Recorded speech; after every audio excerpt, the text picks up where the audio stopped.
다음은 연력학적 성질과 상태에 대해서 알아보도록 하겠습니다. 먼저 연력학적인 성질은요, 우리가 프로퍼티라고 영어로는 이야기를 합니다. 유체의 어떠한 상태를 나타내는 변수, 물리량 이런 거를 우리가 성질이라고 이야기를 하고요. 대표적인 연력학적 성질에는 온도, 압력, 비체적, 밀도 이런 것들이 있습니다. 이 성질은 우리가 종량 성질과 강성 성질로 구분을 할 수가 있는데요. 종량 성질은 물질의 양에 비례하는 물리량입니다. 그리고 강성 성질은 물질의 양에 관계가 없이 일정하게 유지가 되는 물리량을 이야기를 하는데요. 예를 들면 온도, 압력 이런 것들이 있습니다. 밀도 이런 것들이 있는데, 밀도 같은 경우 보면은 어떠한 물체를 반으로 자른다고 해서 밀도가 반반이 되진 않죠.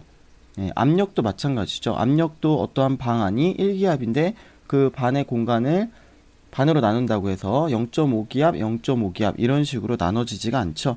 이렇게 물질의 양에 관계가 없는 물리량을 바로 이제 강성 성질이라고 이야기를 합니다. 자, 그런데 종량 성질 중에 엔탈피, 내부 에너지, 엔트로피 이런 것들이 있습니다.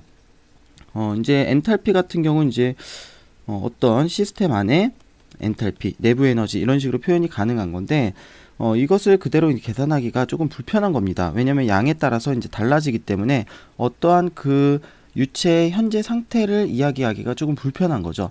그래서 이거를 강성 성질로 바꿉니다. 어떠한 단계를 통해서 강성 성질로 바꾸냐면 바로 질량을 나눠줌으로써 물질의 양에 관계없는 그런 강성 성질로 바꿔줄 수가 있는 거죠. 그래서 이렇게 질량으로 나눠주면은 비체적, 비내부 에너지, 비엔탈피, 비엔트로피가 되는 겁니다. 여기에서 이제 B는 영어 단어의 specific이라고 하는 거에서 온 그런 단어입니다.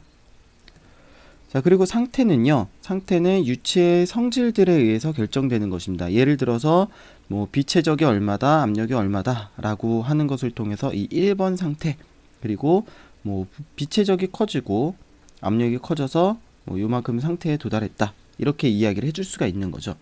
물론 이제 이런 상태가 변하는 것은요, 여러 가지 경로가 있을 수가 있습니다. 압력이 높은 상태로 유지가 되면서 이런 식으로 갈 수도 있고요. 아니면 압력이 낮은 상태로 유지가 되면서 이렇게 갈 수가 있겠는데요. 그런데 이런 경로에는 상관이 없다라고 하는 거죠. 어느 방향에서 왔든 간에 2번 상태는 그냥 2번 상태, 그거 더 이상의 의미는 없다라고 하는 겁니다. 그래서 우리 연력학에서는요, 상태에 도달하는 경로는 전혀 무관하다, 이 상태를 결정짓는 데는 무관하다라고 우리가 가정을 하고 문제들을 풀어나갑니다.